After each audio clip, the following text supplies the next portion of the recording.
Twinkle, twinkle, little star, how I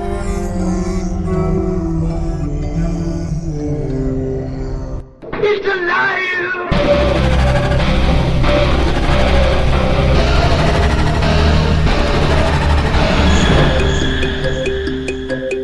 Welcome to Where the Weird Ones Are. Every time I speak, I want the truth to come out. Powerful figures in Hollywood as well as powerful politicians who are in fact not human. They're reptiles or they're lizards or perhaps extraterrestrials.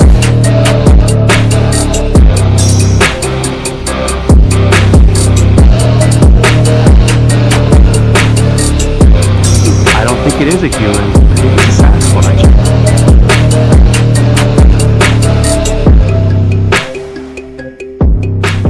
Go ahead and run. Run home and cry to mama.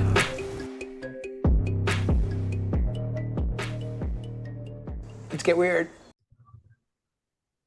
What's up, everybody? Welcome to another episode of Where the Weird Ones Are.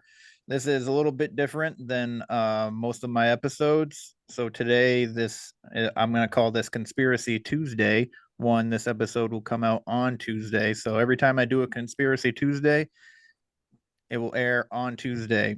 So today I have 3 guests with me, and 2 of them are reoccurring. The first one is Jen from 305 Paranormal. How's it going, Jen? Hey, good to be here and good in you. I'm fantastic.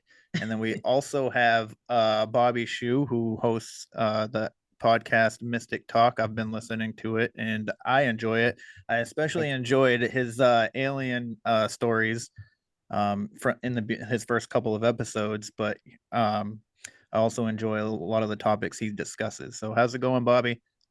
Good. Thank you for having me. Thank you for coming on. And last but not least, she was episode 23, which is the very last episode I just did, and her name is Jess. How's it going, Hey. Jess? It's going super good. I am really stoked about all of our shenanigans today. So let's get into it. All right. Do you guys recall who the 29th president was? No. No. All right. So the 29th president was Warren G. Harding. He was a Republican president. He actually was a fairly well-known advocate for minorities and women. So there was a scandal revolving around his cabinet, which is the Interior Secretary Albert B. Fall and his Attorney General Harry Doherty. They were accepting briberies from these big oil companies, which I believe still happens today. Wait, what year was this? These were the 1920s. Okay. So he was. Go ahead. was, I actually do remember some of this. Now that you're Okay. talking about it, it's bringing it back some. Yeah, go ahead. All right. So he was sitting president from 1920 to 1921 to 1923. So he only served 3 years. But both Albert B. Fall and Harry Doherty were convicted for bribery. So it was the Teapot Dome scandal is what it's called, is what it's referred to. And he actually died at the age of Harding died at the age of 57 in 1923. So, and he was succeeded by his vice president. And now I say that to say this. Do you know who Wyatt Tate Brady is? I have heard that name, but go ahead. Okay. Okay. So he was very prominent in the early days of Tulsa, Oklahoma for the oil industries. He was an entrepreneur. He was also a Klansman and a Democratic politician. So he actually helped build Tulsa in a lot of ways. He owned a lot of property. He has a hotel and stuff, and he has they built this hall on his land for the Klan meetings. And he died August 29th in 1925. right? So he was supposedly had committed suicide after his son died in a car accident. So he actually married this woman, Rachel Davis, who was a prominent member in the Cherokee tribe. So he became a strong advocate for the Cherokee tribe and their claims against Washington and all that. But there's he is kind of like he's starting to get his name kind of erased because of his ties to the Klan and whatnot. He witnessed some like basically crimes against some black residents, and he wanted to separate the blacks from the whites, and he wanted like an industrial um, like a part of Tulsa, Oklahoma to be separated with industrial railroads. So like blacks on this side of the railroad, whites on this side. But I think that was completely shut down. But he played a key part in not rebuilding the Greenwood district in Tulsa, Oklahoma, which is referred to by Booker T. Washington as Black Wall Street. So this is the story of what happened to Black Wall Street. So Black Wall Street was a district in Tulsa, Oklahoma that was all black people, black owned businesses, and it was thriving. And they had so much money. You could see black men and women walking down dressed to the T, like tailor made suits, gold chains, gold watches. And this was 1921. In May of 1921, a 19-year-old man, black male, named Dick Rowland walked into the Drexel building, which is a hotel. I believe it's a hotel anyway. But he went to use the bathroom, which back in those days, Oklahoma was segregated. So there was white only bathrooms, black only bathrooms. So the black only bathroom was on the third floor. So he had to take the elevator to the third floor. And then leaving the bathroom, he had to go back to the elevator, and they had elevator attendants back then, and the elevator attendant was a white woman named 17-year-old white girl named Sarah Page. And so basically what happened was she was heard screaming, and then he was seen running away. And there was an employee nearby, called the police. They go arrest him for assault. I don't know. It was never said that she claimed that there was an assault. I think it was just like implied. And then the papers said that she was found with her dress ripped, which is a phrase that papers back then would use to imply sexual assault. So naturally, there was a whole lot of people that were angry about it. So Dick Rowland gets arrested, and then an angry white mob shows up to the courthouse because they want to lynch him for assaulting this girl. And then a black mob shows up from the Greenwood district to protect Rowland. And then there was some words exchanged. There was actually the owner of a hotel, J.B. Strafford, which is a black man. He actually tried to be like the peacemaker, and then somebody fired a shot, so a gunfight started, and then the white people chased the black people into Greenwood, and then just looted the shit out of the Greenwood district and set it on fire. And actually, there was planes. The planes did airstrikes on this place, on the Greenwood district, Black Wall Street, and obliterated 35 blocks of all black owned businesses. So, wait a minute. Wait a minute. What? Yeah. Just like wait the fuck up and just go ahead and back up. Because I mean, like, this is a long and crazy, really fucked up story. And I have some questions already. Okay. Yeah. So just right there. What the fuck happened? So they called the National Guard. Said that there was a Negro uprising is how they phrased it.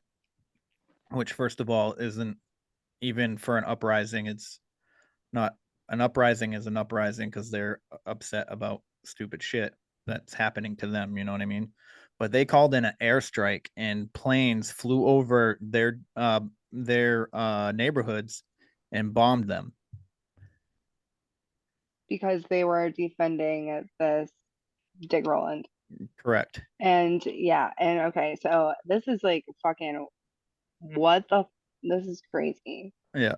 I mean, and like these things are like manufactured like all the time, I feel like, you know, that like we're just like so easily willing to be pitted against each other that it comes across as something that it's always used against us, you know what I mean? Like the thing that we fear the most. Right. And unity is really terrifying for like a lot of us. Like it's like a fucking very scary thing. Yeah. And it's because we're so disconnected within ourselves, really, Yeah. at the end of the day. Right. It's said that they got along fairly well between, you know, black people and white people. Like there wasn't a whole lot of like issues other than like the normal like bickering or whatever. But they basically stayed separated. The black people stayed in Greenwood, essentially, and then the white people stayed in their part of Tulsa. But Tulsa was really thriving with the oil industry coming in, and was actually starting to. What are you doing? Sorry, my dog's getting into something. Like Kevin sees ghosts. Anyways, so like but they seem to live in fairly like fair unity and for the most part, other than this happening. Can I stop there for a minute? Yeah. You were saying how, as far as like being, you know, like us, regular civilians, you know, I always speak to people that get up and go to work every day, you know, with everything going on here in 2023, it almost feels like we're going backwards instead of forward. And when you had mentioned earlier and the fact that these businesses were bombed, you said they were bombed by jets or whatever flying. Yeah, planes. Yeah, it was planes. I don't know like the engine, where they were at for planes in this time, but because I would keep in mind too, I mean, you said that for the most part they got along. They meaning like the regular working class people. Correct. Right. So who would get in these planes other than, let's say, you know, I know we're going to talk about it later, but it kind of ties in with that subject about symbols. And yeah, well, you know, just people that have access, the 1% of wealth in America, if they don't like something, they have the means to do something about it. And I really do feel that, you know, I don't mean this as a slander, but all of us, even us here on this podcast, we're sheep, you know, and what they're trying to do now is divide the sheep. So, you know, think of just a regular black civilian now has this animosity towards the people across the railroad tracks and vice versa too. Right. So you're basically creating divide now. We're not uniting, and no one's talking about, well, who's the one that sent the planes? You know, those had to be people with access, with money.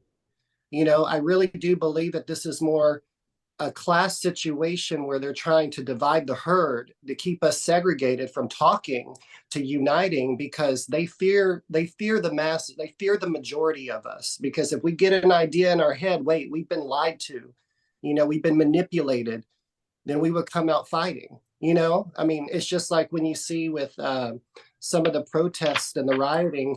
You know, I'm not saying I agree or disagree about, you know, in regards to that. But what I am saying is, take it to those elite neighborhoods. That's where you need to go. Don't burn down these black businesses, you know. Right. Take it to the elitist areas, you know, like go there and tear some shit down, you know, because that's who's starting the shit. Think about it. They own all the major broadcasting. George Carlin said it best. It's one big club and you and I all are not in it. Yep. Mm-hmm. Yep.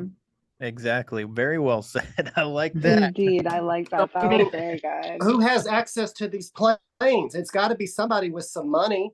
Exactly. Like somebody okayed that. You know what I'm saying? Yeah, Who did that? exactly. And it's not known they just said they called in the National Guard. Well, is they what it know says. who they is, so Exactly. We're talking about you. They actually so they were trying to get this rebuilt after all this happened, and they were going to the government and trying to get the district rebuilt and stuff. And Wyatt Tate Brady is the politician, the Democratic politician that kept putting up roadblocks for this black district this black neighborhood to be rebuilt.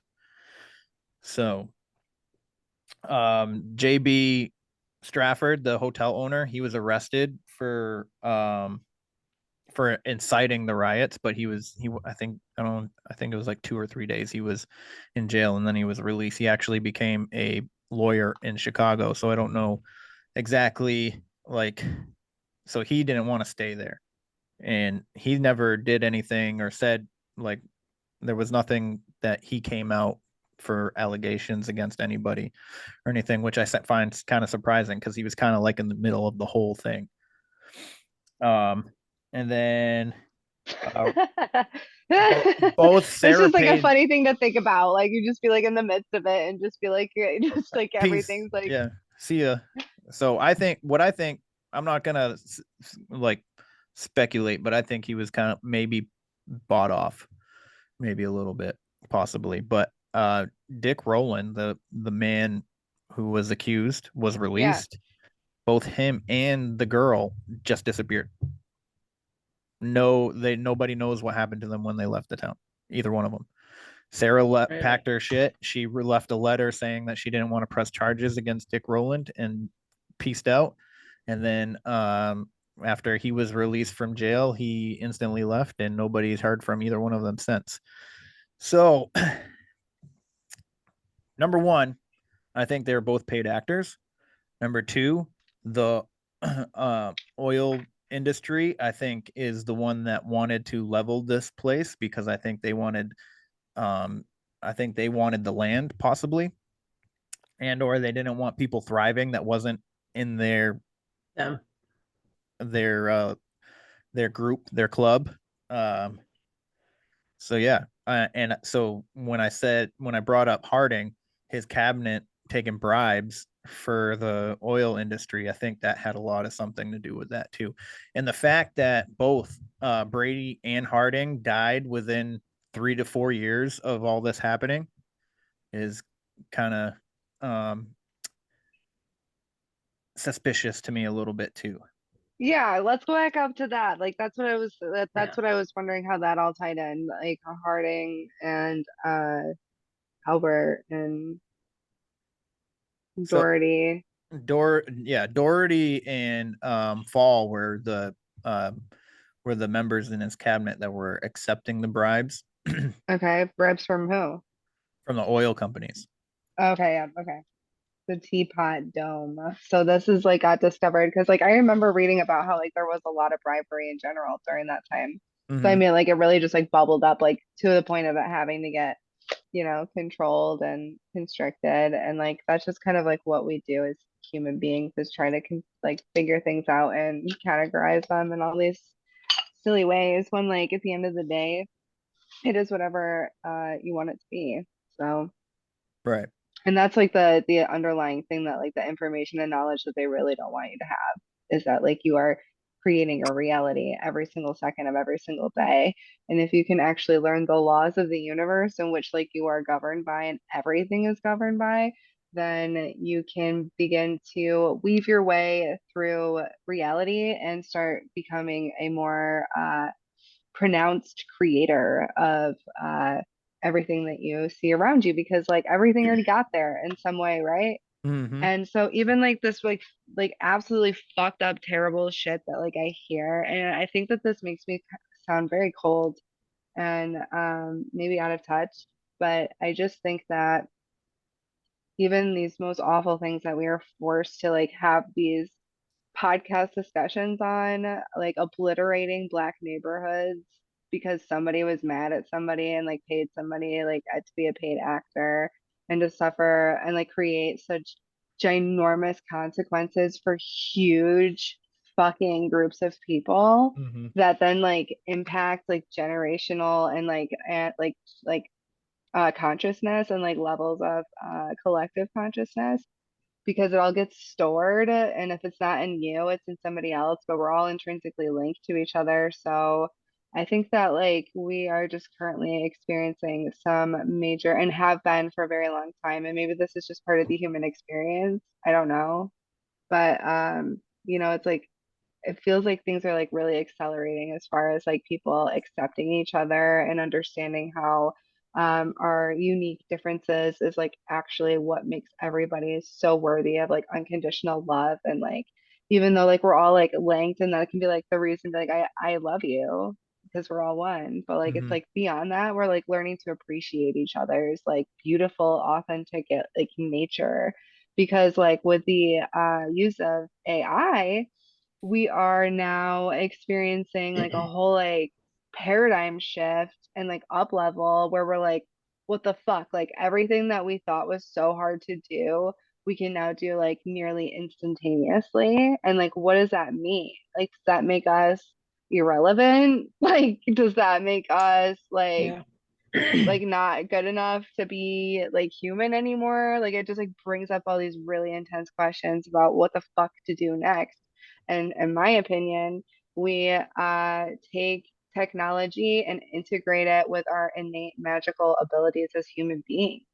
And like, Yep. what is that? Like, what does that mean? Like, well, like then you have to look into your fucking past and appreciate all of the other fucking humans that came before you, every single fucking one of them.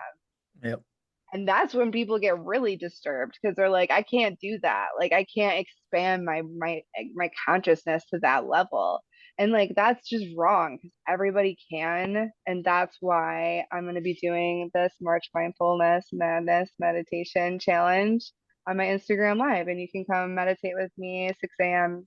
Eastern Standard Time, Monday through Friday, starting Monday, but you don't have to if you don't want to. And I'm also going to be posting them. So if any of you guys want to catch it at any other time, you'll have it like free access to those 20 fucking awesome meditation sessions. So Good segue into yeah. a plug there, Jessica. Is that how you do that? Like I'm new to this, as you all know, dude. I mean, honestly, this is my second podcast.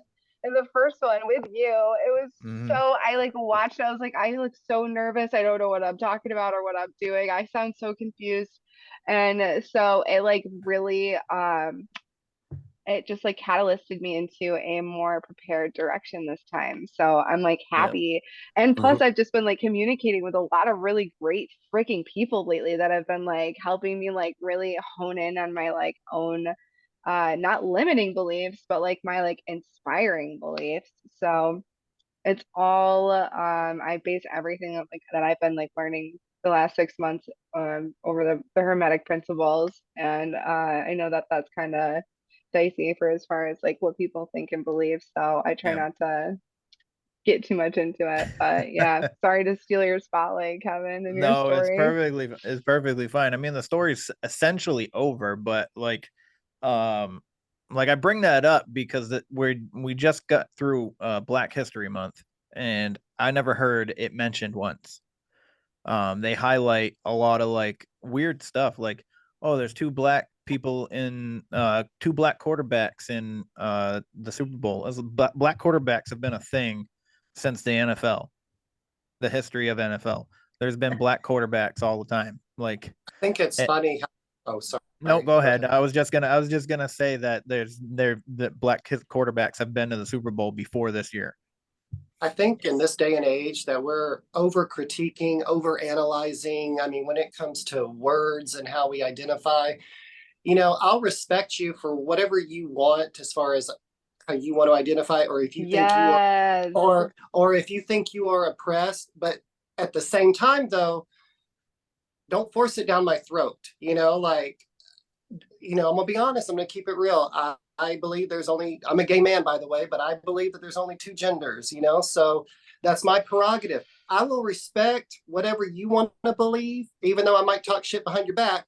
I'm being honest, but You know Oh, what? I just want to give you a big hug right now. Sorry. We just need to learn to love and respect one another. And if you've noticed, even in entertainment, I mean, through the years, even I would say going back to the 90s, they have romanticized in movies like, well, I don't know my neighbor, like I don't know who lives next to me, and making it seem as if it's okay to live five to a house like they did in Friends and living single, and that hard times are a natural thing. They romanticize it for us to socially accept these ways of doing things, Right. being a certain way.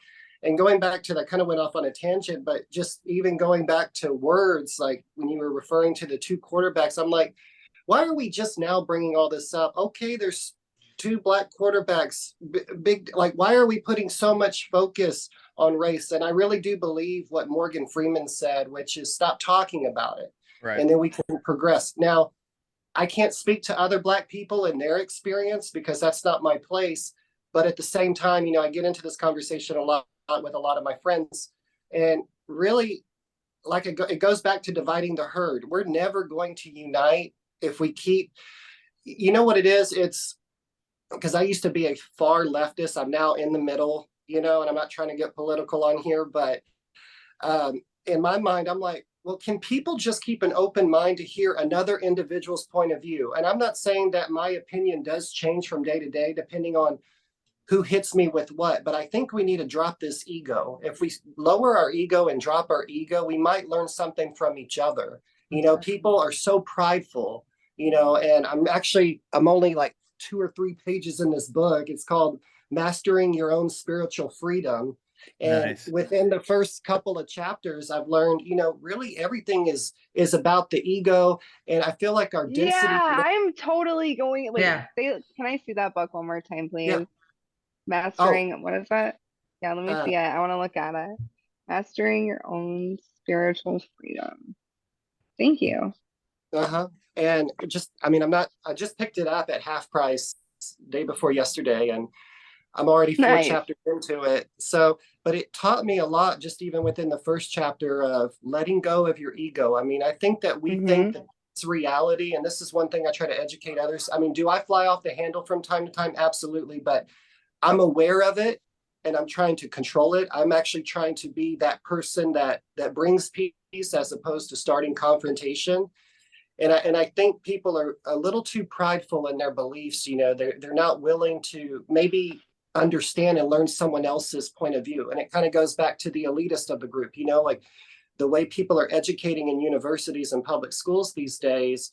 It's almost like they're giving people a platform. I mean, just social media alone, like this with YouTube, Facebook, all of that has given this people this pridefulness that I'm better than you, and then this other person over here feels bad about themselves that they got to compete, and Yeah. did everything turn out in my life the way I wanted it? No, but I'm not a victim. Have I had people call me a faggot or what? Yeah, I have. But guess what? It's water under the bridge. I don't care. I'm not going to allow myself to be a victim Hell of yeah. what someone else said to me. Oh, I love it. This is my favorite transformational moment when people get to that point where they're just like, yeah, no, I'm actually just going to be myself. It is such a pleasure and an honor to meet And you be in at this. peace. Yeah, No. because I mean, all of us had to overcome that. Like every single one of us had to be like, you know what? I'm actually going to just be weird and go where the weird ones are. Like literally, we had to all make that decision. Commercial. Yeah. Now we're gonna go with the shirt. Because as far as I'm concerned, I could sit here and cry all day. Oh, woe is me, woe is me. But who is that affecting ultimately? It is me. No one cares. And you know what I'm saying? No one cares about me. The only person that is expected to love you is just you and you alone. If you don't have respect or love for yourself, how do you expect others to gravitate towards you? You're going to actually attract all the wrong people in your life. If you hang out with shit, you're going to be shit. Yeah. Yeah. I've been called a faggot a lot too, and I'm not gay. So it's just that word, I didn't realize it until I got much older. I said, they call everybody faggot. It's just one of those words you call a guy that will really trigger them, Yeah, that's true. And I got triggered a lot by that word when I was young. So and and not even being gay, and I was just like, what the fuck you just called me? But I You wanted know? to stop and say one more thing to add to that too. I Yeah, mean, go I ahead. used to get so mad at people when, it's like, oh, well, you don't believe that gay people should have marriage rights or what have. I mean, I used to just like dog them online, and I'm to that point now. I'm almost 40, and I think with age comes wisdom. If you're willing to learn your lessons through your journey in life, because Earth is a schooling. And what I've learned is I'm too exhausted. I'm not going to fight you. You want to know something? I will still be your friend, rather you agree with me or not. If you don't condone my life, my lifestyle, or whatever, that's fine. We can still go out and have a cup of coffee. I don't care. Right. It doesn't matter to me. Right. I'm too tired to care. What somebody else I thinks of fucking you is feel none that. of your I'm so business. tired. Exactly. Yeah. So that very well said, Bobby. Thank you for all of that. That was great. Also want to bring something else up. The Little Mermaid, because she's black in the live action. I have never ever seen anybody talk shit about her being black or be upset that she was black. The only thing that I've seen is people saying everybody's upset that she's black. That's all I've ever seen. Yeah, like they're Oh my making God, it a that's been thing. going They're on trying to push forever. that. Yeah. Right. It didn't even bother me. Who cares? It was a good movie, by the way. It was a good movie. Who cares? And she can sing. Yeah, she's a really Legit, good singer. She can sing, exactly. Yeah. See, this is what I care about. This is what I care about when it comes to movies and entertainment is I want the best possible performer to be in the position or to get the role. I don't like what they look like, what race they are, their sexual preference. Like I don't give a fuck. I just want them to be good at the character they're portraying. You know what I mean? And like I think another thing to kind of like going off race to kind of like help maybe kind of sort of end a little bit of this the race stuff is stop calling people a black actor or black comedian or Hispanic Just comedian, actor. Hispanic actor. It's just actor, it's just comedian, it's just actress. Actress, But actor, these all that. The these label. celebrities, these celebrities, because I grew up in the entertainment industry, and I've just kind of gotten out of it somewhere in my mid 30s just because of all this ideology crap that's being pumped into everybody's heads. One favorite actress of mine is Viola Davis, and I don't I don't hate her or anything, but I don't support her because of a comment she made about Woman King, which I was actually going to go see until she said, if you don't go see Woman King, you're basically supporting the narrative that Black women cannot lead in box office. And I said, okay, but some people put aside race, that type of movie, I don't know how you would categorize it, where there's the villagers and that type of genre, aside from race, just the genre alone, like some of that doesn't even appeal. Like I don't really care for Marvel movies, and so am I part of the problem if I don't want to go see Black Panther? It's like, and just because me being white, I open my mouth, oh, I must be a racist because I don't agree with everything. No, that's not true. Like no one, just as you say that I don't have the right to say something about blase, doesn't give you the right to project that onto me too, because it's not fair. And I just think that people just need to calm down, go and I don't know, go take a Zen class, some meditation classes, shit. Because I've had to turn it come all. hang out with me. Yes, exactly. Some fucking meditation, girl. Yes. Hell yeah. Somebody will ask me, did I watch the news this week? I go, no, I don't watch the news. I don't even get on social My dad does media. that same thing. My dad is like, did you see the news? I'm like, no. And wait you a minute, stop. like the thing that you mentioned where like all you saw is just like people saying like the opposite, or like people like like that has been happening on Facebook for me for so long. And like I was actually I got off of Facebook entirely because I was going through a messy divorce. So that was interesting. And so I mean like, and I had some really good friends that I've met from traveling and all over the world. So it was really sad to delete it, but I just needed to do it and like reset my whole algorithm and the ways that it like connects you to people, because like what you're talking about as far as classifying humans and putting them in their respective little small containers, it's like everything that I've been learning on how to run a business online and all these like sales funnels and getting people on the phone to talk to them. And these are all like the really dark, like shadowy practices that nobody really knows about, or like you kind of like expect to hear somebody being like, oh, well, it's like my phone's listening to me. It's like, no, you're being highly targeted by marketers who have the capacity, and we all have the capacity to do this, but people don't like this because it feels icky, right? Like nobody wants to go through and like classify humans. Like that's why I don't like marketing and trying to segment a whole like person that I'm trying to reach out to. On the flip side of that, though, like you struggle to organically generate a flow of people who are tapped in or interested in such esoteric or just kind of outside of the realm of natural order. Because most people are kind of just like content in their own sheeped in little like container, and they don't really know or like that they are allowed, number one, to like break free out of it. And then all it is like if you think about it from like a computer programming perspective, it's just like conditional logic and getting stuck in a function that you haven't written the code to break out of yet. And you'll stay in that same loop until you're able to break out of it. So it, and like you were saying, at the end of the day, it doesn't matter what the fuck we call it. Like it all is real. Everything and everything is not and is real at the same time. And if you can just like come to terms with that, which is very, very difficult to come to terms with, then you can begin to say, all right, well, every single day I have the choice to be whoever the fuck I want to be. And and that doesn't make me a fucking lunatic or a schizophrenic or a narcissist or any of those things unless like that happens, which I don't know because those are just not medical diagnoses that ever received. So I don't know fully what that's like, but I know that those are some of the things that I've personally been called and like opening up my space. So, but then you think of it from like a logical perspective, like I'm telling people that I'm channeling spiritual beings to provide messages and reading cards and like all these different like sensory They told you you perceptions were that get opened schizophrenic up. for that? Well, I mean, I think that's a common thing. Like schizophrenia is like hearing voices Right. and seeing things that aren't there.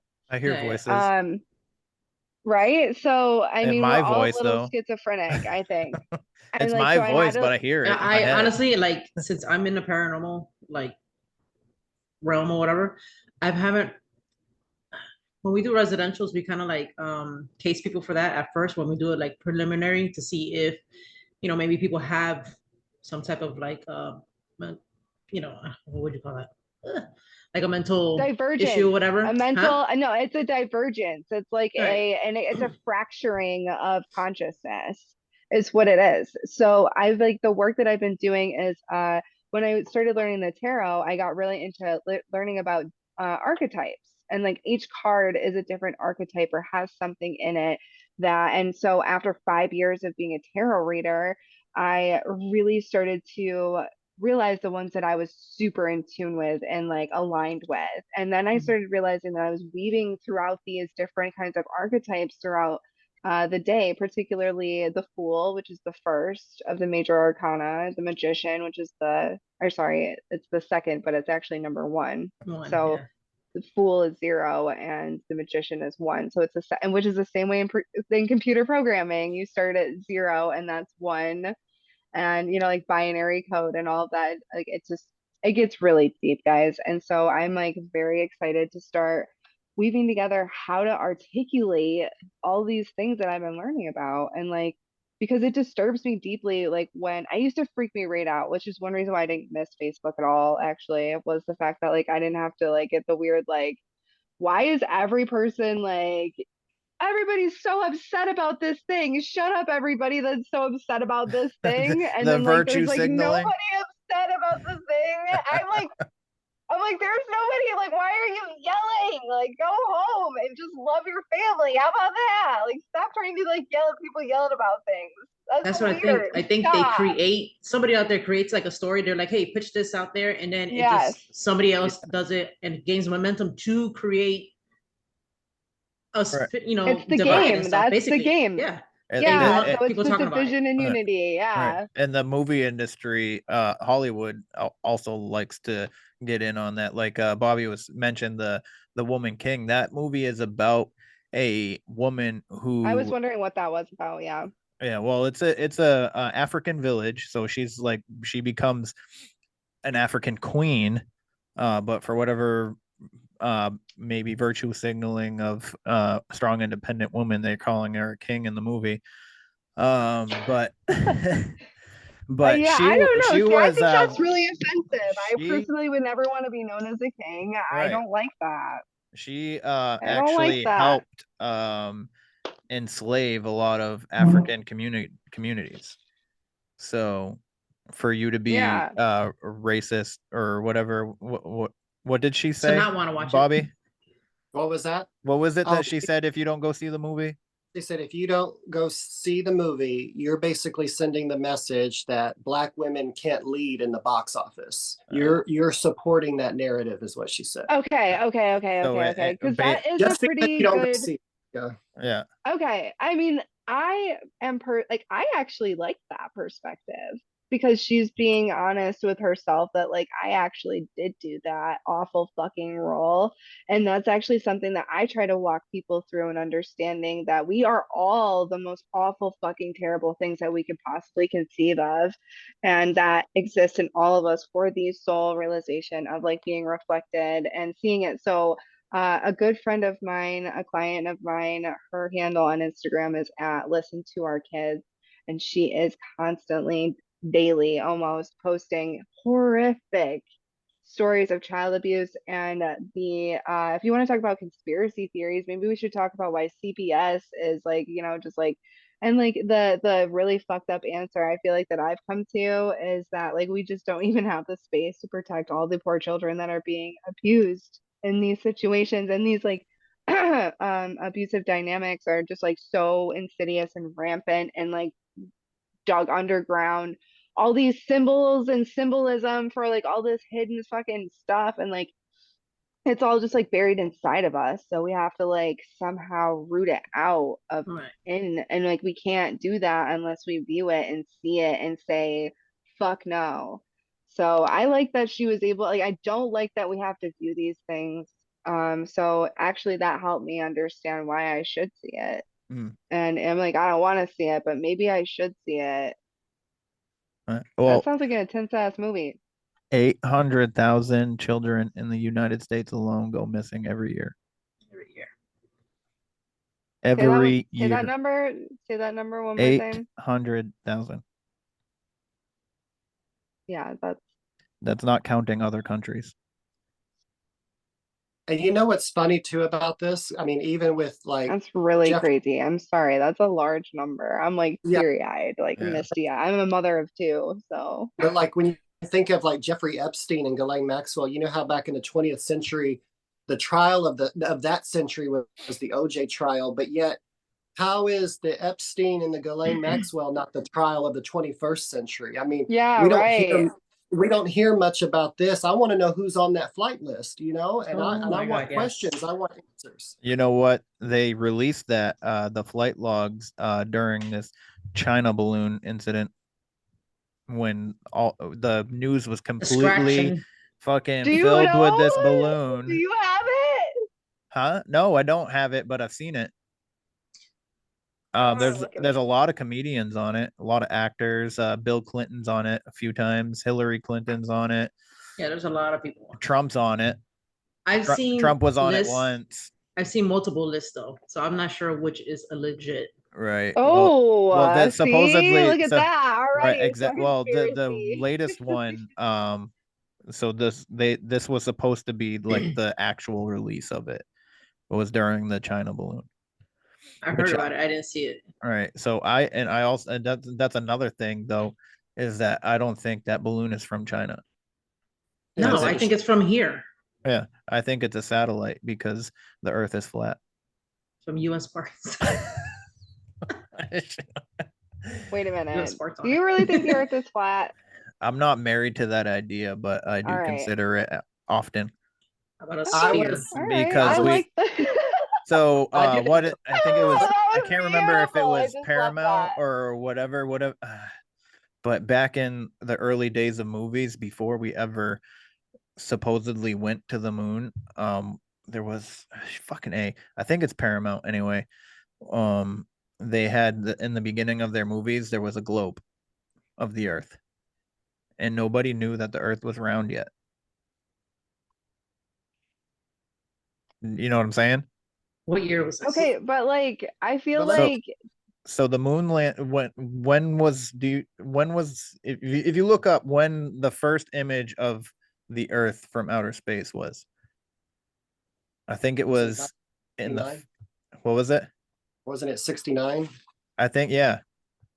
I think it was 69 or yes. And then the movies in the like the 50s or 40s were depicting a globe at the beginning of their movies.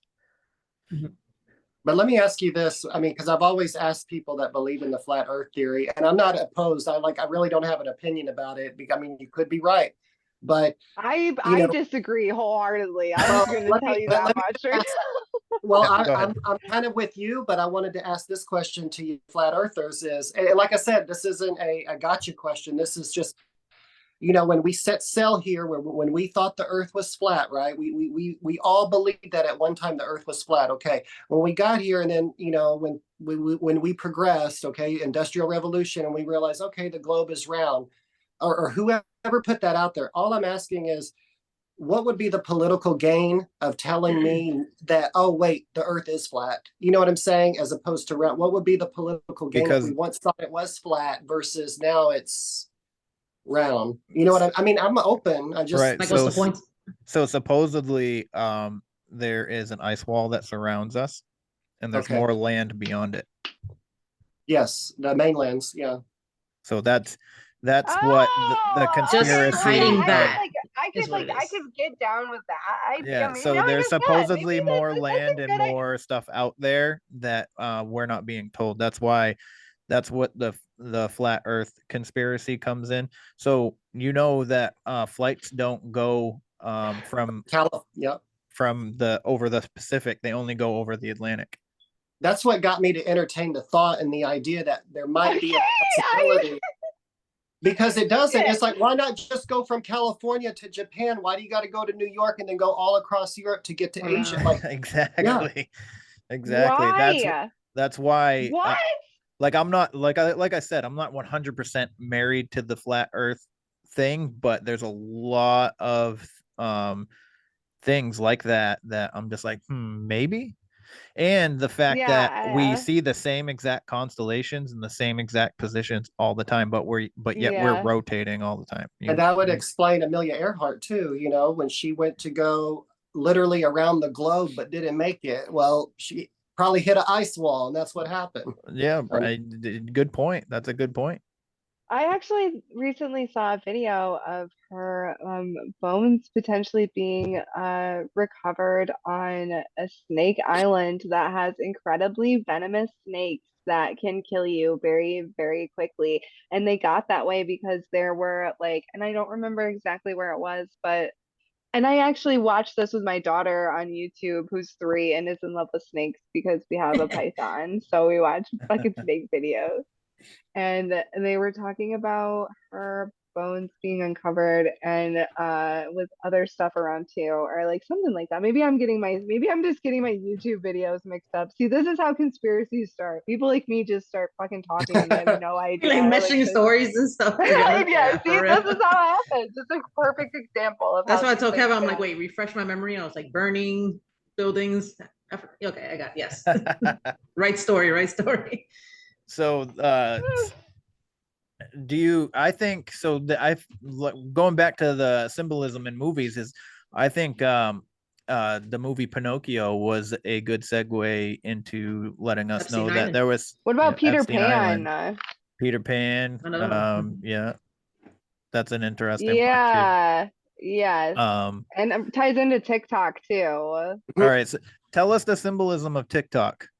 Yeah, I want to hear that. Okay, Yeah. so the Peter Pan thing in TikTok, and this is a very loose interpretation of a friend of mine on Instagram at Contemporary Problems, who made a video explaining the gematria and the numerology symbolism behind TikTok, and TikTok being named after the crocodile who ate Captain Hook's hand. So, and then he like has this really beautiful quote. I wish I could remember it, but it's like very eerie and very like a veiled way of explaining how if you look at the TikTok logo, it looks like Captain Hook's hand.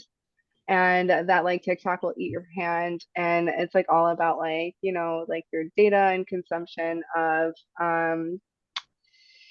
this thing that also consumes you back and it chases you forever and you never really get enough, and it kind of just becomes your haunting like voice, you know, because like Captain Hook like always hears like the tick-tocking clock, and so like you lose all your time to TikTok and it just kind of like steals your soul. Mm. So it gets like really intense and interesting when you look at the things that are right in front of you. So like symbolism, and I know recently for creating a logo for my business, Mindful Progression, I was like, I don't know how to create a logo. I'm not going to pay somebody to create one for me. So what did I do? I asked my good old friend AI to help me to generate a logo. And so just typing in a few keywords that I want my brand to be representatory of, they generated my little symbol for my mindful progression business. So like all these things are cool because like I look at this image and because AI has no feeling whatsoever, it was able to extract like what that is and present it back to me. And I was able to be like, yeah, actually that's right, or no, that's wrong. So like humans having this free will and choice and ability to choose and their practice discerning like what's real and what's not. And I think it's like so crucially important to have groups of people that you can speak with like this. Mhm. I'm so glad we're doing this. Is anybody else like super happy about this? Because I'm like stoked.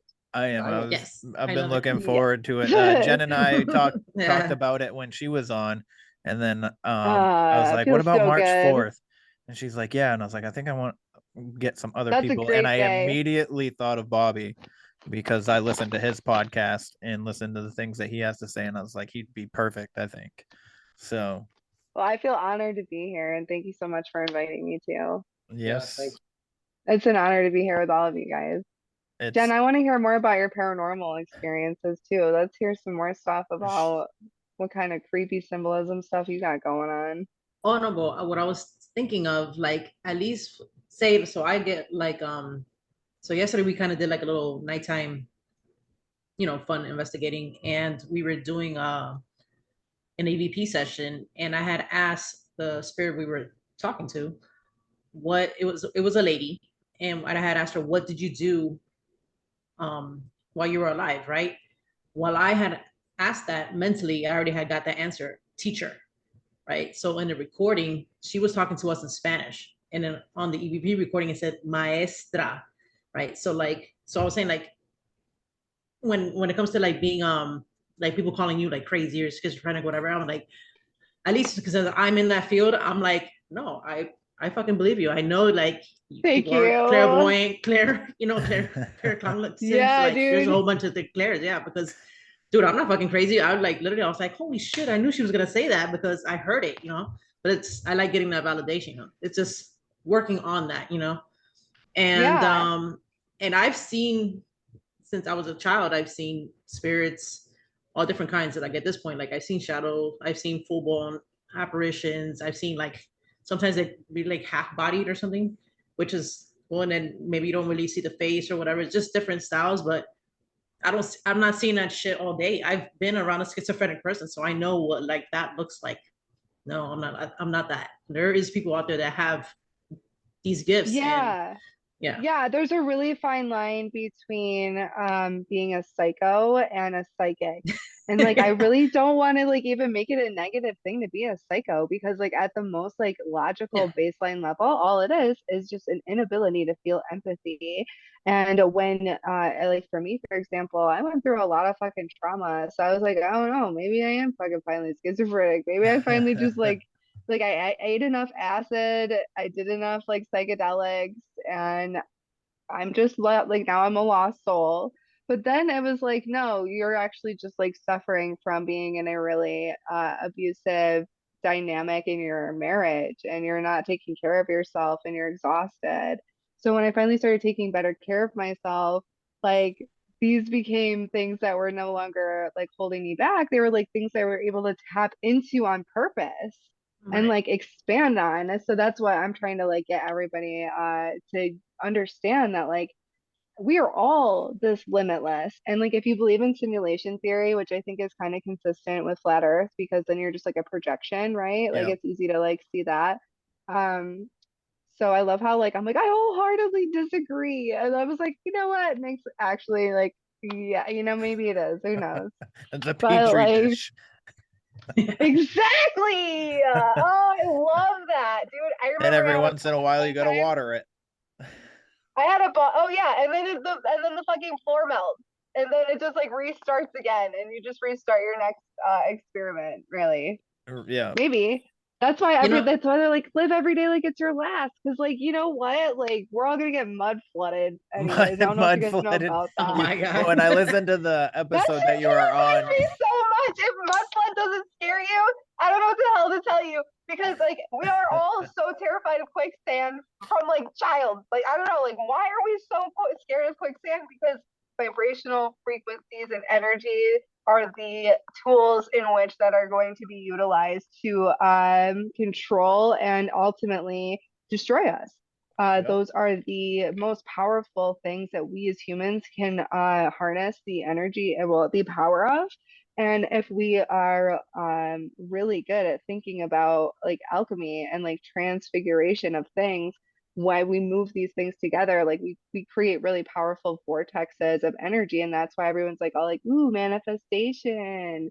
But it's like really cool to see like computer programmers coming to the same conclusions as like the fucking psychic weirdos that are like the difference between unconditional love and indifference, which is the difference between a psychic and a psycho.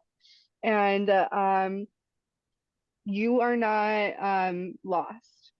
You are helping people become found just by being who you are, Jen. Like that's what Mhm. you do as like somebody who's investigating these paranormal spaces. You're like helping lost souls find their little pieces of fractal, like fractured energy and bits that they can like reclaim and then move on and move forward by just being there to help them. Like Right. that's really beautiful. And I fucking Oh, love thank that you. about you. Thanks. I appreciate So that. yeah, you're not crazy. And like I think that I'm not crazy. they show themselves like in the form that we're ready or that they need us to see them in. And I just did a master class on working with demons. what So the in fuck? a past life So what the transgression, fuck? Scary, Dude. scary demons. yeah, dude, it was incredible. It was with a shadow worker here. I well not here, but like on Instagram, which is where I pretty much like most of my shenanigans is where you can find it all. Like kind of spread it across 3 different accounts. But um, the the shadow worker that I took this class with, she walked us through a whole past life transgression, which is my first time. I've never done that before, but Well, I I want to do do get that. glimpses of my past lives all the time, I feel like. And like when I meet somebody, I can like almost instantaneously know if like we've had some like past life, you know, connection or something. And it's been really difficult to sort through, and it has honestly left me feeling a little schizophrenic at times, like when you're splitting dimensions and you're starting to quantum leap from different places, which is really what it feels like. And from a Mhm. simulation point, if this is all just a video, then like we're on like a like think about like a video at the bottom, and you can pause it, you can speed it up, which would be like psychic abilities, like people are just like running a little bit and rendering a little bit quicker than people who are on like a little bit maybe of a lag because they're experiencing a bunch of trauma, or they're like just really rooted in their conditional thinking and their looping of negative beliefs. So like it doesn't matter what the fuck you call it, and I don't care.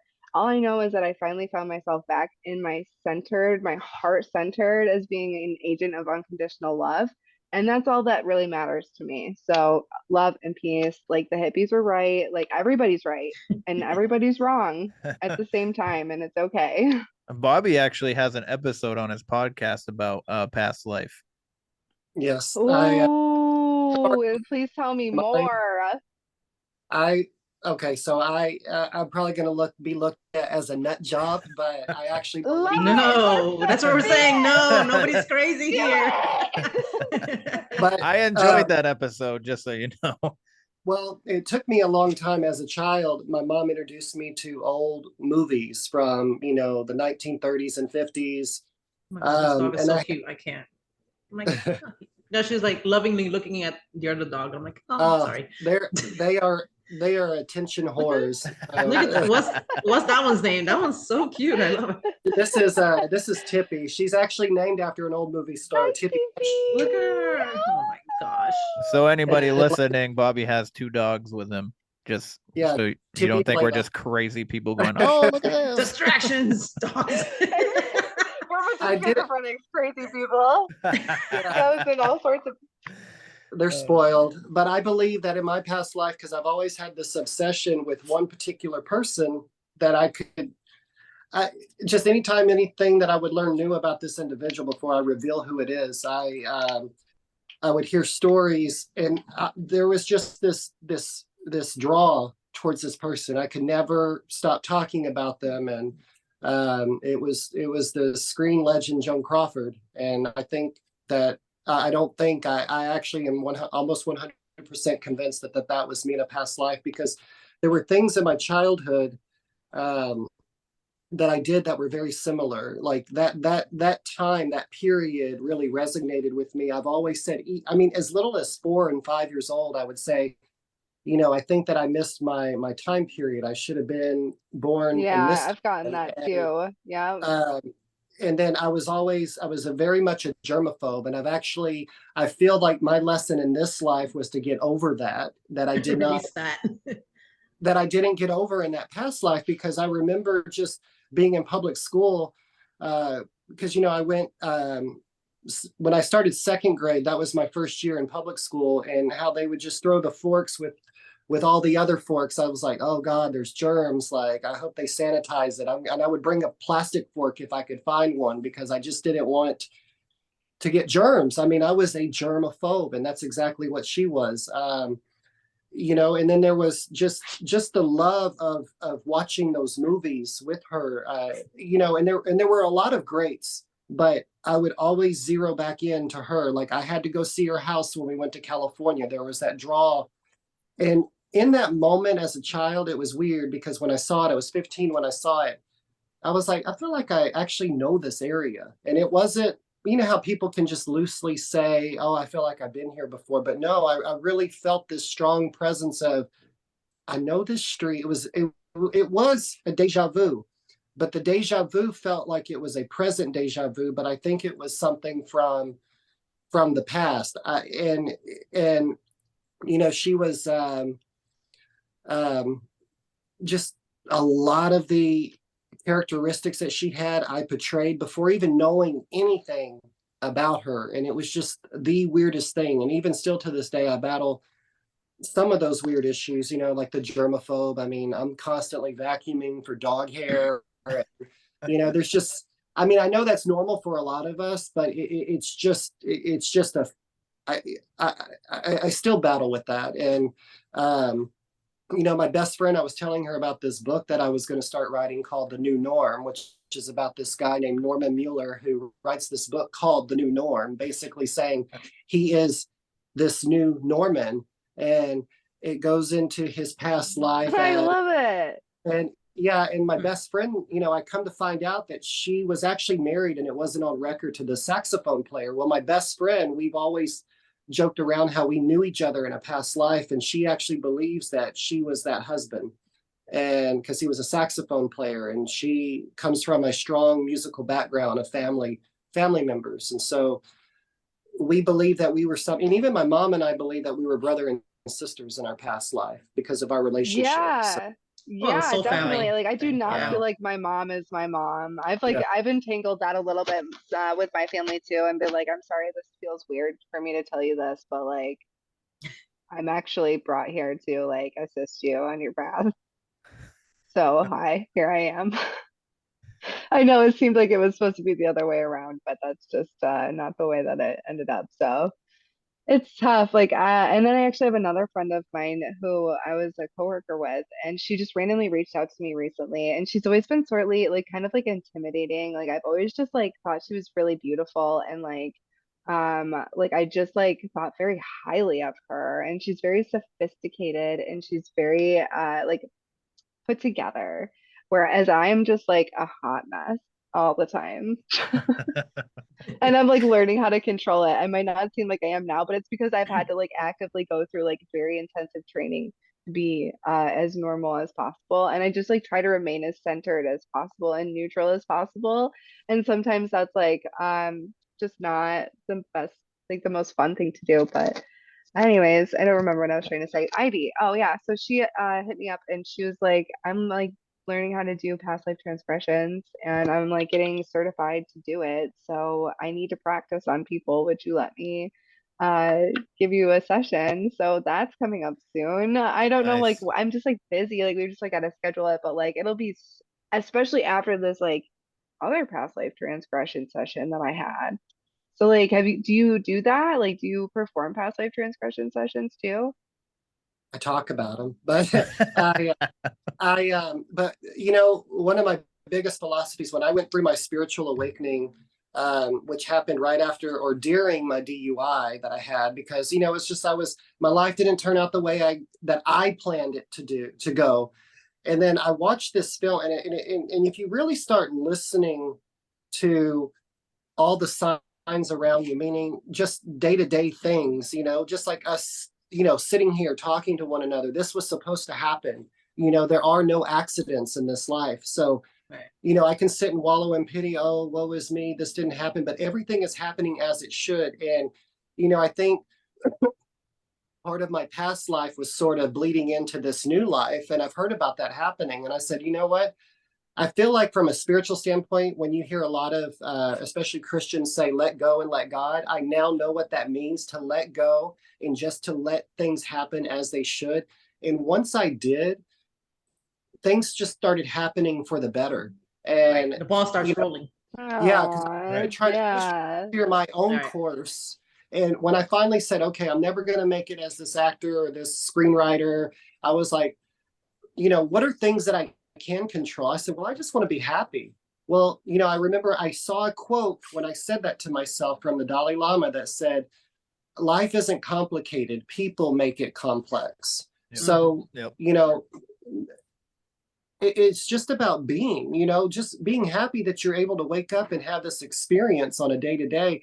And I no longer fear death because, if you think about it, the body is just a pod. It's a host to host this invisible conscious energy that we are. It's our Because avatar. Yeah. yeah, I'm not of this body. It's it's Your me. body has its own mission and your own purpose. It's like Yeah, has its own entirely spirit that's completely separate from you. And so that's where like the inner duality comes from because there's but like you know what? our When something bad happens to me, I think of where's the lesson in this? Because I signed up for this before. I'm not conscious that I did, but once I die, I'll realize, oh, this was nothing more than an experience.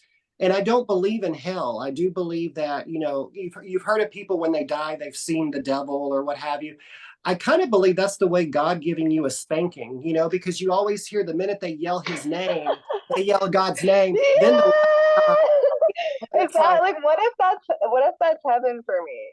What if I want that? Is that not how that works? I mean, I don't know. I mean, but I think that, I mean, I like warm climates too. So, but I think that's just, God. And when I always say he, but I don't think God is, I think God is full of male and female energy. It's just Yes. a thing. I always say it's interesting. You can always look at it like there's always the God and the devil are the same person. It just depends on what day you ask and what's going on in the peripheral. Yep. And I think that like when you really fully understand that, it alleviates a lot of these symptoms of perceived craziness or psychosis or schizophrenia, because then you're just like, actually, it's okay for like me to be a multi-dimensional person, and I can employ, or and I mean, and this is for people like that are going through a spiritual awakening experience, like not people who are truly like out sea lost. And that's like really how it feels from like when I communicate with people that are, that's like really what it feels like, that they have lost their soul. And that's why you have to like you have, I mean, like the your attention to be focused on your purpose and for like what you come here to do has to be like so lasered in to just that one thing. And like everybody's competing for attention, like we're all competing for somebody's attention to listen to, all and like you know all these things. And like on the grand scheme, like advertising and marketing, like we are bombarded with like over like 80,000 marketing messages a day.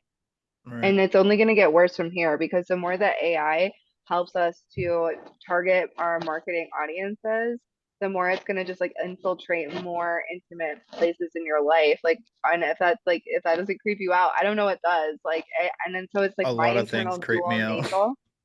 Yeah, I mean that creeps me out. Like I'm having a hard time rectifying like this internal dual battle between me and like magic and technology. Yeah. Like that's where I feel like I am like finally like at where I'm like struggling with. So when somebody sells their soul, what do you think they're selling their soul to?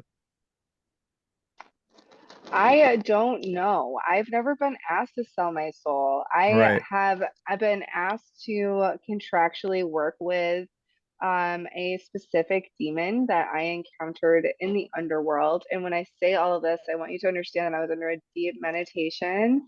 And when I mean the underworld, I mean the lower three chakra centers or the energy centers, which is where all of our dysfunction that really keeps us trapped in the 3D, our lower three energy centers, which is just like, are you surviving?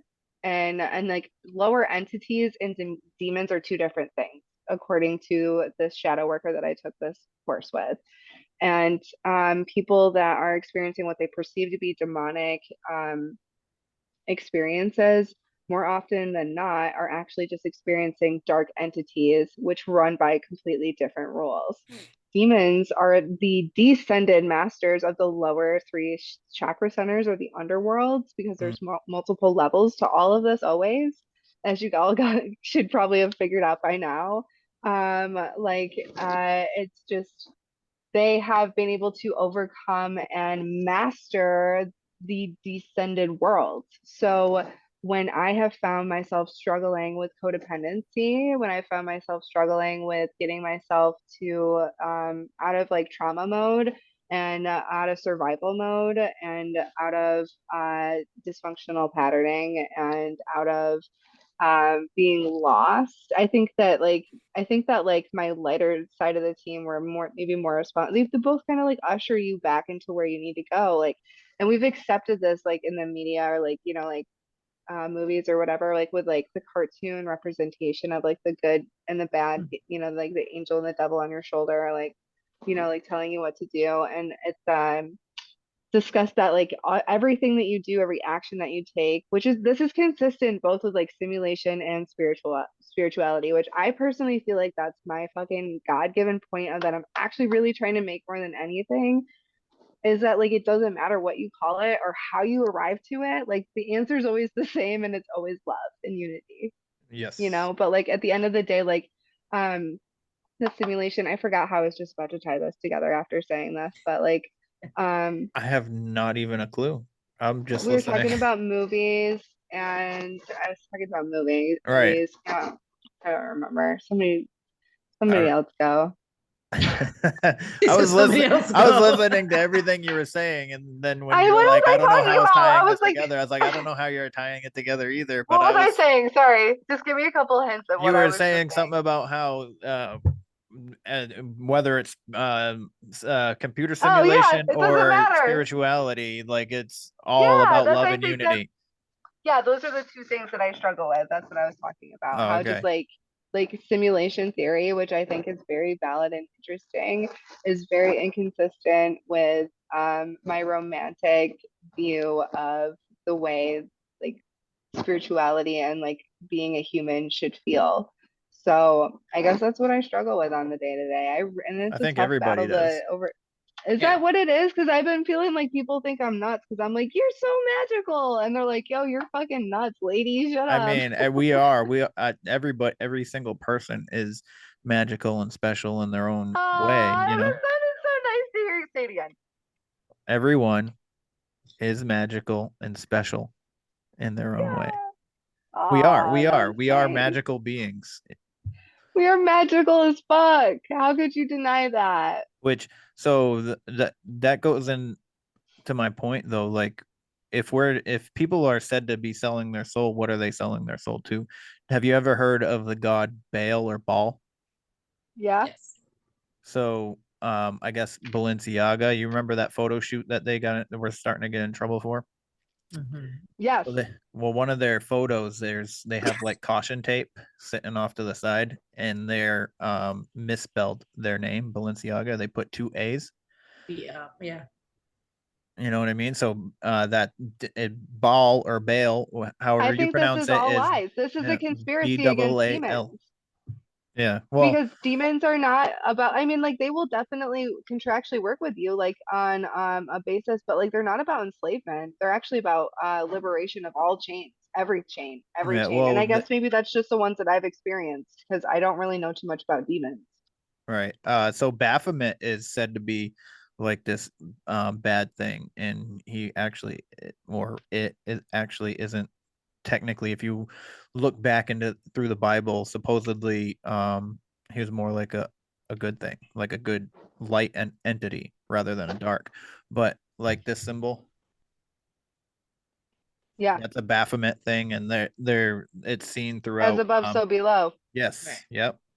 So that's been seen in a lot of movies and whatnot, and that's said to be like a I just had the devil card fall contractual. out, dude. I'm Oh sorry to like shit! I was just playing with my cards and the devil card fell out. This is actually kind of crazy. The tower card, which Yeah, is pretty like people don't like that card either. And then the ace of swords. So, I mean like yeah, there's no chains that the devil can put on you that you can't break out of. And if there are chains that you perceive them, they're actually very light. hmm And you have the strength within. You are yeah, the fucking energy source to fucking cut through anything. exactly. But anyway, so with the Balenciaga thing, with the misspelling, with the two A's to so ball is spelt Baal, and they put that in that caution tape in the picture. And when you put it all together with Balenciaga with the misspelling, it translates in Latin as ball is king. And they're putting it and ball is a child sacrifice entity. How do So you know take that? what? How do you know that he is a child sacrifice entity? Because that's what he is associated with throughout. Okay. Supposedly, So yeah. They this is remote. all new to me, like I said, because this was like Mhm. I actually had a very specific demon come through to speak to me, and although they did not give me their name while I was down there, I actually have a copy of the Lemishatan, Mhm. which is King Solomon. It's actually all four of his books, and then I purchased his fifth one in a separate thing. But in the first book, the the Ars Goetia, there's 72 demons that are described, all of their seals, everything that what they look like. And then in the later chapters, it describes on how to conjure them, the times of day, the things you need, all of that stuff. And I bought it back in June, and I was just like, honestly, out of curiosity. Yeah. They're old ass fucking books. Like, this Yep. is ancient fucking text. Like, I'm curious. Right. So So it didn't really resonate with me. And I didn't like when I read through it and I was like, I don't like this. This freaks me out. This really yeah, is fucking it probably scary, dude. fucking freaked me out too, man. I mean, yeah. So So go ahead. I just think it's interesting with all this, like the child sex traffic and stuff like that. It's always that these people that do this shit they always have a tie into like the I worship think of it's them Baal. trying to make people fucking afraid of demons and afraid of working with them and tapping into their energies because like I don't know, that has not been my experience though. That like I just don't, maybe I'm just ignorant. I just don't want to believe that fucking demons are the ones responsible for child sacrifice. I Well, want to believe that humans But are it's responsible well, no, for the child humans are doing sacrifice. the humans Right. are to doing the to sacrifice Moloch. because they believe in that That's their own entity problem. in that Yeah. way. Well, that's what I'm That's not saying. the entity's fault. Like, I and I didn't say don't it think that he was. is like, there's a, I know, I'm just saying that like it's a demon is a difference between a lower entity, which is be parasitic in nature, which is exactly what you're describing. So these Right. people are actually possessed by completely different forms Low of the frequency demons. beings. Yeah. Yes, that Yeah, are absolutely. actually trying to present themselves and masquerade themselves as demons because demons are what we know and have been told are the absolute worst thing that you can be possessed by. And that's Yep. actually not true. These low vibrational beings that have been able to like infiltrate and like siphon off our energy, like fucking Monsters Inc. We're talking about kids and like that whole thing, like the scream machine versus the laughing machine and like all the stuff. It gets really fucking like some choppy waters out there, my Yeah. friends. What the But hell? the things with children has been like my biggest issue with everything. Like that's Great. my number Let's one go issue. back to that. So like you got the Jeffrey Epsteins of the world, you got our actors and celebrities doing this weird awful shit to children. Kanye fucking goes missing after he fucking was talking a bunch of shit about Balenciaga, and then he comes back 2 inches taller than he was. He's married now, and he shops at Balenciaga even though he hates Balenciaga. I just heard that and I was like, is that real? Because Yeah. I didn't What? I didn't go into it. Like I heard about it, but I didn't look at it and I was like, okay. Yeah, and So, he's yeah. like, Hold on, my wait, fucking, you're wait. not putting my girls in Balenciaga shit. you Yeah, know? before that. Yeah, before Exactly. he went missing and like all this shit. And So now do you think he was they always said he was a MK Ultra victim, so his That makes sense trainer to me. wanted to fucking yeah, that shit was weird. sedate him. Those text messages? Yeah. Exactly. So and Wait, what then happened? there's text messages back and forth between him and Kanye because he wanted to sedate Kanye and to make him more controllable Yeah, like because he was going off the rails because they have him on they had him drugged They have up. him Like Britney controlled, right? Spears. Yeah, they like yeah. So yeah, and then I think it's weird how like you got like performers and stuff that they start off and they're like they portray themselves as one way, and then all of a sudden they don't put anything out for like a year or so, and then all of a sudden they come out and they're like this provocative fucking artsy thing like this guy. I don't know that Sam artist Smith. name. Sam yeah, Smith. Smith. I Yeah, don't follow Sam- him, but yeah. I love Sam Smith. I love his voice. I absolutely love his voice.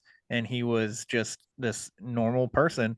And then all of a sudden he's like does this sexual shit, which a lot of people are like, well, he just found his sexuality and this and that. And they always do the same play too. It's always like a blatant like devil worship thing, whether it's an actual worship. And none of us really have to believe that it's devil worship, but they believe it. Yeah. And they're Yeah. putting it in your face. You look at Madonna too. Yeah. Yeah, what the fuck's up with her No, face? she looks mad weird. I'm like, come Yeah. on, baby Jane. Like, give it up. So Well, I think it's all symbolism. well, yeah, that's the Exactly. I think that's the whole point is it's symbolism. They put these symbols out, and you know it's a cause for for low vibration. It's low frequency beings, and it's all about like consent. So they're showing us this shit for us to watch it, to consent to it, and they're actually doing what they're basically symbolizing that they're doing. Yeah, And dude, this is serious black magic. I don't fuck with this shit, dude. This is Yeah. fucked up. One thing Okay, thank you for like. One thing I wanted Ew. if you look at even Justin Well, no. Bieber, when you know, Justin Bieber was like trying to portray himself, kind of like Miley Cyrus. You know, they got off of Disney or whatever, and now they're trying to prove that they're adults now. But have you noticed that he became very much a conservative Christian? I believe that something happened to him. He saw some scary shit and he turned his life around, like, whoa, this shit is real. Everything I thought it's real. I mean, he actually has. It is real. Was that more It is recent? Because I real. didn't know that. Yeah. He turned his life Yeah. around. Yeah, he turned it like he kind of like went underground, kind of sort of a little bit, and then He did a 180. So, yeah, and now So he's Because Black remember, Magic- he was very close with Jay-Z. yeah. So Well, black magic and demons are very contractual in nature, and Solomonic magic, which is described in the Lemaitre, which is how you conjure, you bind this demon into a circle and cast them to do your specific bidding, and that's not the kind of magic that I practice, which puts me in the red mage category. When I classify myself as a magician based off of Final Fantasy, and I don't know if like anybody like is into that, but I practice black and white magic, and so that's what the red mages do in Final Fantasy games. And I think that Solomonic magic is where people are utilizing these demons maybe in a way against their will because they don't want to enslave anybody. But if they're like blatantly putting it in front of us to gain our consent, then Yes. that like kind of like is like a whole new like I don't know. because Like if I we're don't not think doing put anything demons about above it, us. right? Like demons get confused too, and demons when they're fucking like fed a certain amount of like an illusion, like any person is capable of being the most disgusting, vile, fucked up thing that you can ever possibly imagine. Yeah, Unfortunately. right. And if we Yeah. don't, they put it out there because if It's our choice to view it and say fuck that, and yeah, no, and it's if we not don't right. do And then, anything about it, put a stop to it or whatever, You're then we're consenting. technically consenting yeah, to so it. where are the kids? Where are the kids? And listen to the kids. And what the fuck? Like we need to protect the children. Right. You You guys know? familiar with that story about Queen Elizabeth and her husband, how they went to an island, and I think they were Cambodian orphans, took 10 of them out onto an island for a picnic, but when they came back, they didn't come back with the kids. No one has found these kids. This happened back in, I think, in the 70s, late 70s. And it's not even talked about. It's like the Ghislaine and Jeffrey Epstein thing. Like, how come this isn't being broadcast like the O.J. Simpson trial was back in the I I mean, have to look that up. Oh my god. Because Yeah. we're too busy So like the- watching Johnny Depp and Amber Heard get divorced. And that was another distraction was There the was something Yeah, going on there. Yeah. Depp and Heard absolutely. shit. But the Bingo. Queen also to piggyback off of what you just said, the Queen used to go to Canada to the boarding schools where they had Native American children, Yeah. and a lot of Native American children went missing when she was there, and it said that she brought them back to England with her to do whatever. but no one has heard from them. No one's talking about it. It's like, really? Well, they're I they're mean, finding the bones of Yep. a lot of these kids now. Yeah, There's they're over fine. 300. They found over 300 no, I meant not be that much. I can't remember exactly, No, I but think that's a lot. so. It's in the Yeah. hundreds of bodies under these schools in Canada. Right. Yeah, and And actually all that's Native something, yeah, American, like- all around the world that's happening, where they're just like digging up like piles of children's bones. Well, I guess we can't really call them Native American because they were in Canada. So, but What they would were you call 'em? native, indigenous, I should say. but then you also look at things like, what is it? The Bohemian Grove. Oh my You know, God, they- yes. So Yeah. that's where Yeah, they do yeah, those we're all like, sacrifices. Yeah, there's a story there where somebody saw a kid in a cage at the Bohemian Grove, and I think he was also young. I think he worked there, and he was like 16, 17, and he came, I can't remember his name, but I heard it on another podcast that he came out and said that he saw a child, a little boy, being, harmed in a cage, and then he was shot in the head. The child, right there in Bohemian Grove. And Bohemian Grove is an all male group of prominent figures.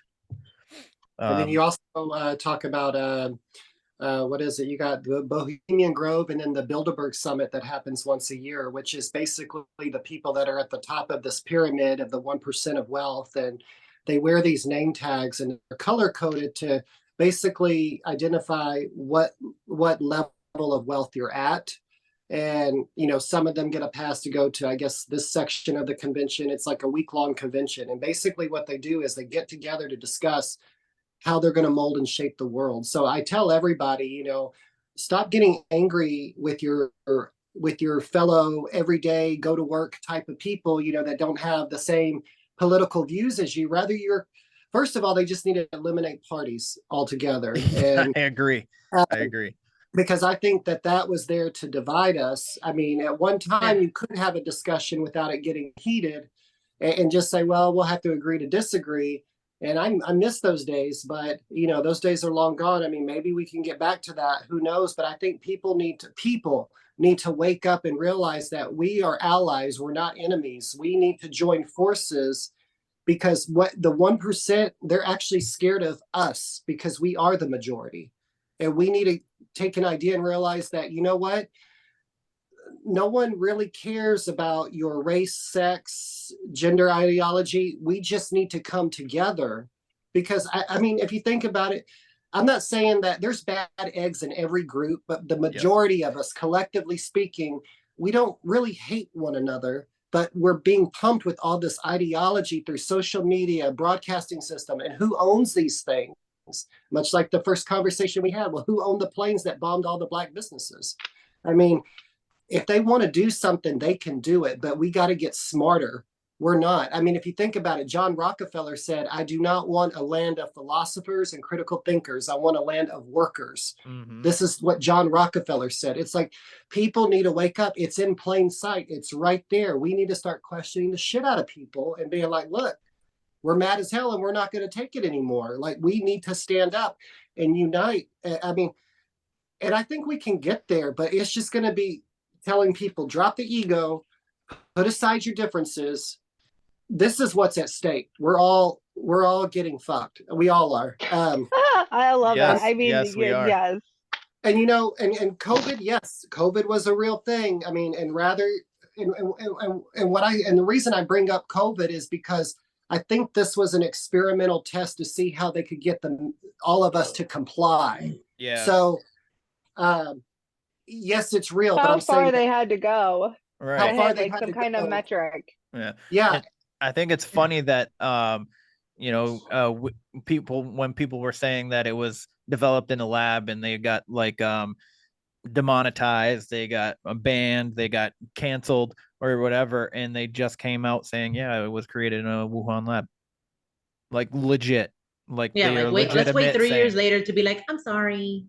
Yeah, it was a lab. You know what I mean? So wait, where did that come out?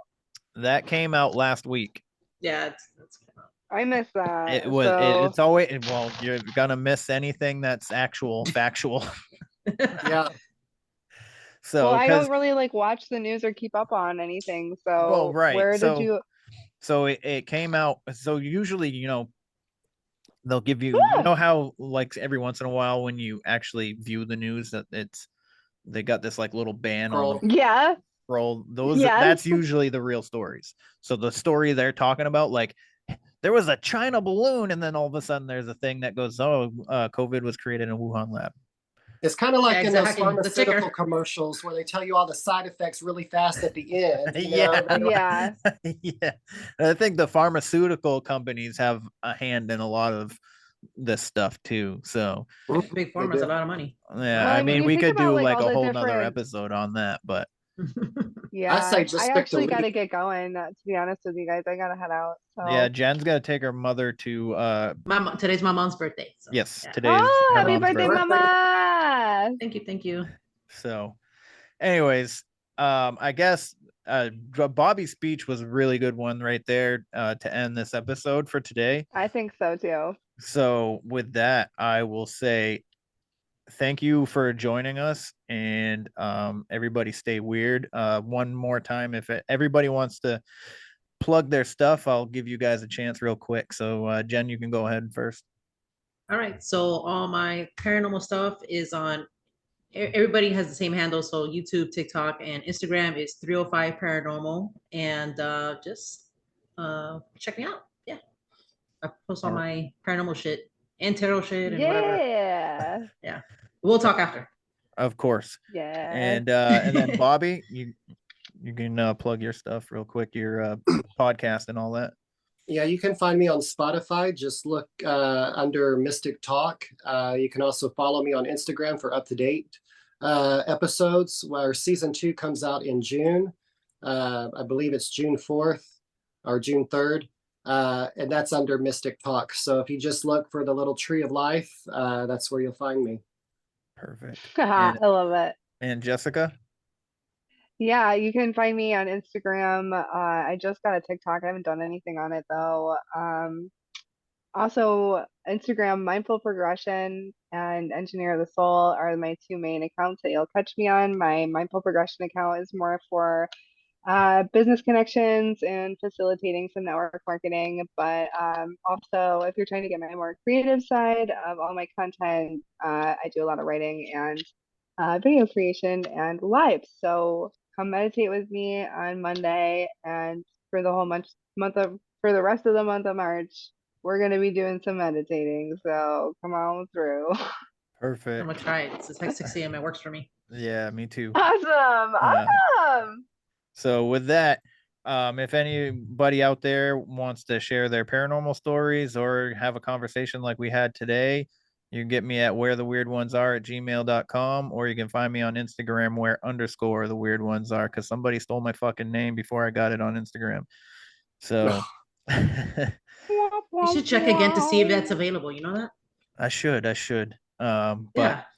anyways, with that, that's the end of the show. So everybody stay weird.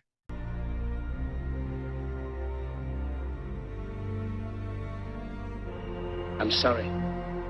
I don't want to be an emperor. That's not my business.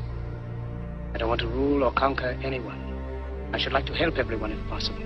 Jew, Gentile, black man, white. We all want to help one another. Human beings are like that. We want to live by each other's happiness, not by each other's misery. We don't want to hate and despise one another. In this world, there's room for everyone, and the good earth is rich and can provide for everyone. The way of life can be free and beautiful, but we have lost the way. Greed has poisoned men's souls, has barricaded the world with hate, has goose-stepped us into misery and bloodshed.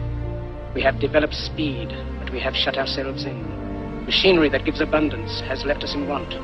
Our knowledge has made us cynical, our cleverness hard and unkind. We think too much and feel too little. More than machinery, we need humanity. More than cleverness, we need kindness and gentleness. Without these qualities, life will be violent, and all will be lost. The aeroplane and the radio have brought us closer together. The very nature of these inventions cries out for the goodness in men, cries out for universal brotherhood, for the unity of us all.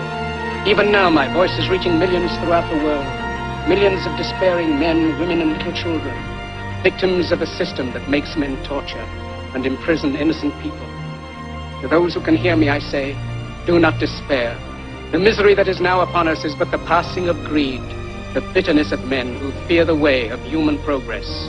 The hate of men will pass, and dictators die, and the power they took from the people will return to the people. And so long as men die, liberty will never perish. Soldiers, don't give yourselves to brutes, men who despise you, enslave you, who regiment your lives, tell you what to do, what to think, and what to feel, who drill you, diet you, treat you like cattle, use you as cannon fodder. Don't give yourselves to these unnatural men, machine men with machine minds and machine hearts. You are not machines, you are not cattle, you are men. You have the love of humanity in your hearts. You don't hate, only the unloved hate, the unloved and the unnatural. Soldiers, don't fight for slavery, fight for liberty. In the 17th chapter of St. Luke it is written, the kingdom of God is within man, not one man nor a group of men, but in all men, in you. You, the people, have the power to create machines, the power to create happiness. You, the people, have the power to make this life free and beautiful, to make this life a wonderful adventure.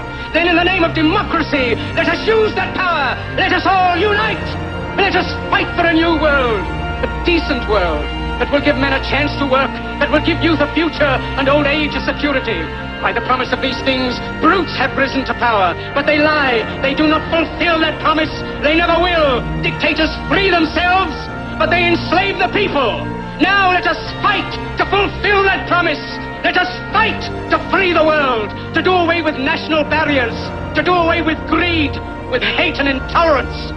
Let us fight for a world of reason, a world where science and progress will lead to all men's happiness. Soldiers, in the name of democracy, let us all unite!